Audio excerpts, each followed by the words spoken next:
Hi കൂട്ടുകാരെ, ആൻഡ്രോ ക്രിയേഷൻസിലെ പുതിയ വീഡിയോയിലേക്ക് എല്ലാവർക്കും സ്വാഗതം. കൂട്ടുകാരെ, ഇന്നത്തെ വീഡിയോയിലൂടെ നമ്മൾ നോക്കാൻ പോകുന്നത് നമ്മുടെ ഫോണിലുള്ള ബാറ്ററി കംപ്ലൈൻറ്റ് ആയിട്ടുണ്ടോ ഇല്ലയോ എന്നുള്ളത് എങ്ങനെ മനസ്സിലാക്കാം എന്നുള്ളതിനെ കുറിച്ചാണ്. അതായത് നമ്മുടെ ഫോണിൻ്റെ ബാറ്ററിക്ക് എന്തെങ്കിലും ഇഷ്യൂസ് വന്നിട്ടുണ്ടോ, ബാറ്ററി വീർത്ത് വന്നിട്ട് ബാറ്ററി വീർക്കമുണ്ടോ, വീർത്ത് ഇരിപ്പുണ്ടോ എന്നുള്ളതൊക്കെ നമുക്ക് മനസ്സിലാക്കാൻ സാധിക്കുന്ന വിദ്യയാണ്. സാധാരണഗതി നമ്മളൊരു പഴയ ഫോണൊക്കെ ആണെങ്കിൽ നമുക്ക് ഫോണിൻ്റെ ബാക്ക് കവർ ഇളക്കി നോക്കാം ഫോണിൻ്റെ ബാറ്ററി വീർത്തിട്ടുണ്ടോ ഇല്ലയോ എന്നുള്ളത് ഇളക്കി നോക്കാം. എന്നാൽ ഇപ്പോൾ ഇറങ്ങുന്ന ബാറ്ററികളെല്ലാം തന്നെ ഇൻബിൾട്ട് ബാറ്ററിയാണ്. നമുക്ക് സ്വന്തമായിട്ട് തന്നെ നമുക്ക് ആ ഒരു ബാറ്ററി ഇളക്കി ചെക്ക് ചെയ്യാൻ സാധിക്കത്തില്ല. നമുക്ക് ഷോപ്പിൽ കൊടുത്താൽ മാത്രമേ സാധിക്കുകയുള്ളൂ.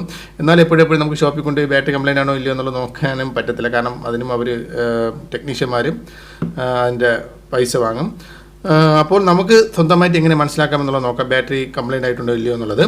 അപ്പോൾ നമുക്ക് അതിലേക്ക് തന്നെ പോകാം. അതിനു മുമ്പ് ഇതുപോലുള്ള മൊബൈൽ സംബന്ധമായിട്ടുള്ള ടെക്നോളജി വീഡിയോസുകൾ കാണാൻ താല്പര്യമുണ്ടെങ്കിൽ തീർച്ചയായിട്ടും ഞങ്ങളുടെ ഈ ഒരു യൂട്യൂബ് ചാനൽ ഇപ്പോൾ തന്നെ നിങ്ങൾ സബ്സ്ക്രൈബ് ചെയ്യാം. ഓക്കെ, ഒന്നാമതായിട്ട് നമ്മുടെ ഫോണിൽ ബാറ്ററി കംപ്ലൈൻ്റ് ഉണ്ടോ ഇല്ലയോ എന്നുള്ളത് മനസ്സിലാക്കേണ്ട ആദ്യ നടപടി എന്ന് പറയുന്നത് നമ്മുടെ ഫോണിൻ്റെ ബാറ്ററി ബാക്കപ്പ് സംബന്ധമായിട്ട് എന്തെങ്കിലും ഇഷ്യൂസ് ഉണ്ടോ എന്നുള്ളത് നിങ്ങൾ ആദ്യം മനസ്സിലാക്കുക. നിങ്ങൾ ഫോൺ സാധാരണഗതി ഉപയോഗിക്കുന്നതിനേക്കാൾ കൂടുതൽ ബാറ്ററി പെട്ടെന്ന് ചാർജ് ഇറങ്ങിപ്പോവുക, അല്ലെങ്കിൽ ചാർജ് കയറുന്നതിന് ബുദ്ധിമുട്ടുണ്ടാവുക, ഇത്ര ശതമാനം മാത്രമേ ബാറ്ററി ചാർജ് കയറുന്നുള്ളൂ, അതിനുശേഷം ചാർജ് കയറാതിരിക്കുക.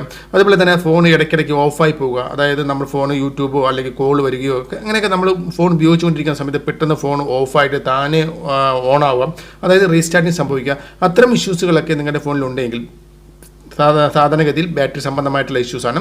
ബാറ്ററി നിങ്ങൾ ഷോപ്പിൽ കൊണ്ടുപോയി നിങ്ങളുടെ ഫോണിൻ്റെ ബാറ്ററി ചെക്ക് ചെയ്യുക. മാറേണ്ടതാണെങ്കിൽ തീർച്ചയായിട്ടും നിങ്ങൾ മാറിയെടുക്കുക. ഓക്കെ, ഇത് നിങ്ങൾ ഒന്നാമതായിട്ട് മനസ്സിലാക്കുക. ബാറ്ററിയിൽ എന്തെങ്കിലും ഇഷ്യൂസ് വന്നിട്ടുണ്ടെങ്കിൽ തീർച്ചയായിട്ടും ഇതുപോലുള്ള പ്രോബ്ലംസുകൾ കാണിക്കും. ഓക്കെ, ഇനി രണ്ടാമതായിട്ട് നിങ്ങൾ അറിഞ്ഞിരിക്കേണ്ട കാര്യം എന്ന് പറയുന്നത്, ചിലപ്പോൾ നമ്മുടെ ഫോണിൻ്റെ ബാറ്ററി സംബന്ധമായിട്ട് യാതൊരുവിധ പ്രോബ്ലംസും കാണത്തില്ല. അതായത് ഇഷ്യൂസ് ഒന്നും വെളിയിൽ കാണത്തില്ല. അതായത് നമ്മുടെ ഫോൺ ഞാൻ നേരത്തെ പറഞ്ഞതുപോലെ ബാറ്ററി ബാക്കപ്പിന് യാതൊരുവിധ പ്രോബ്ലംസില്ല, നല്ല ബാറ്ററി ബാക്കപ്പ് തന്നെ കിട്ടും, നല്ല രീതിയിൽ തന്നെ ചാർജ് കയറും, അതുപോലെ തന്നെ വേറെ പ്രോബ്ലംസ് ഒന്നും തന്നെ ഫോണിൽ കാണിക്കത്തില്ല. എന്നാൽ നിങ്ങളുടെ ഫോണിൻ്റെ ബാറ്ററി വീർത്തിട്ടുണ്ടാകും, വീക്കം വന്നിട്ടുണ്ടാകും. അത്തരം പ്രോബ്ലംസ് ഉണ്ടെങ്കിൽ അത് മെയിനായിട്ട് നിങ്ങൾ ശ്രദ്ധിക്കുക. അത്തരം വീക്കം, നിങ്ങളുടെ ഫോണിൻ്റെ ബാറ്ററി വീക്കം വന്നിട്ടുണ്ടെങ്കിൽ നിങ്ങൾ അറിഞ്ഞിരിക്കേണ്ട ഒരു കാര്യം എന്ന് പറയുന്നത്, നിങ്ങളുടെ ഫോണിൻ്റെ ബാക്ക് കവർ, ചില ഫോണുകളിൽ ബാക്ക് ഇതേപോലെയുള്ള കവറായിരിക്കും, ഇത് നമ്മുടെ ഒരു ക്ലിപ്പ് മുഖേന പ്രസ്സിങ് ആയിരിക്കും. ചില ഫോണുകളിൽ ഇതൊരു ഗ്ലാസ് ഒട്ടിപ്പായിരിക്കും.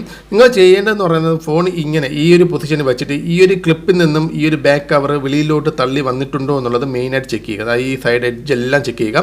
ഏതെങ്കിലും രീതിയിൽ ബാക്ക് കവർ വെളിയിലോട്ട് തള്ളി നിൽപ്പുണ്ടോ, ക്ലിപ്പിൽ നിന്ന് വെളിയിലോട്ട് തള്ളി നിൽപ്പുണ്ടോ എന്ന് നോക്കുക.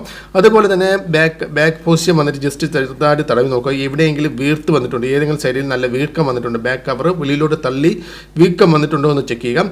അങ്ങനെ വല്ലതും വന്നിട്ടുണ്ടെങ്കിൽ തീർച്ചയായിട്ടും നിങ്ങളുടെ ഫോണിൻ്റെ ബാറ്ററി വീർത്തിട്ടുണ്ടാകും. ഓക്കെ, നിങ്ങൾ ഷോപ്പിൽ കൊണ്ടുപോയി ബാക്ക് കവറോ അല്ലെങ്കിൽ ഗ്ലാസ്സോ ഇളക്കിയിട്ട് ബാറ്ററി മാറുക. ചിലപ്പോൾ ഗ്ലാസ്സിൽ നിന്നൊക്കെ ഇളവി നിൽക്കും. ഇപ്പോൾ ഗ്ലാസ്സാണ് ഒട്ടിച്ചിരിക്കുന്നതെങ്കിൽ, ഗ്ലാസ് ടൈപ്പ് ആണെങ്കിൽ, ബാക്ക് പാനൽ ഗ്ലാസ് ടൈപ്പ് ആണെങ്കിൽ ഒരു ഒട്ടിപ്പ് ഇളവി വെളിയിലോട്ട് തള്ളി നിൽക്കുക. അത്തരം പ്രോബ്ലംസൊക്കെ നിങ്ങൾ മെയിനായിട്ട് ബാറ്ററി സംബന്ധമായിട്ടുള്ള ഇഷ്യൂസാണ് മെയിനായിട്ട് ശ്രദ്ധിക്കാം. അതുപോലെ തന്നെ ഡിസ്പ്ലേ, ഫ്രണ്ടിലെ ഡിസ്പ്ലേ ഇളവി വരിക. നിങ്ങൾക്ക് എല്ലാവർക്കും അറിയാമായിരിക്കും, ഡിസ്പ്ലേ എന്ന് പറയുന്നത് നമ്മുടെ മൊബൈലിൻ്റെ മിഡിൽ ഫ്രെയിമിൽ ഒട്ടിച്ചായിരിക്കും വന്നിരിക്കുന്നത്. ആ ഒട്ടിപ്പിൽ നിന്നും ഡിസ്പ്ലേ വെളിയിലോട്ട് ഇളവി നിൽക്കുക. നമ്മൾ ഇങ്ങനെയൊക്കെ നോക്കുമ്പോഴത്തേക്കും ഡിസ്പ്ലേ വെളിയിലോട്ട് തള്ളിയിട്ട് ഡിസ്പ്ലേയുടെ ബാക്ക് ലൈറ്റ് വെളിയിൽ വരത്തക്ക രീതിയിൽ തള്ളി വെളിയിലേക്ക് വരുന്നുണ്ടെങ്കിൽ, അതായത് ബാക്ക് ലൈറ്റ് വെളിയിലേക്ക് വരിക, അല്ലെങ്കിൽ ഡിസ്പ്ലേ ഫ്രെയിമിൽ നിന്ന് ഇളവി നിൽക്കുക, അത്തരം ഇഷ്യൂസ് ഉണ്ടെങ്കിലും നിങ്ങൾ തീർച്ചയായും ഒരു ഷോപ്പിൽ പോയിട്ട് നിങ്ങളുടെ ബാറ്ററി വീർത്തിട്ടുണ്ടോ എന്ന് ചെക്ക് ചെയ്യുക. വീർത്തിട്ടുണ്ടെങ്കിൽ തീർച്ചയായിട്ടും നിങ്ങൾ മാറുക. കാരണം വീർത്ത ബാറ്ററി ഉപയോഗിക്കുന്നത് വളരെ ഡേഞ്ചറാണ്, ചിലപ്പോൾ പൊട്ടിത്തെറിക്കാനുള്ള ചാൻസ് ഉണ്ട്. അതുകൊണ്ട് വീർത്ത ബാറ്ററി ഉപയോഗിക്കരുത്. വീർത്തിട്ടുണ്ടെങ്കിൽ തീർച്ചയായിട്ടും മാറുക.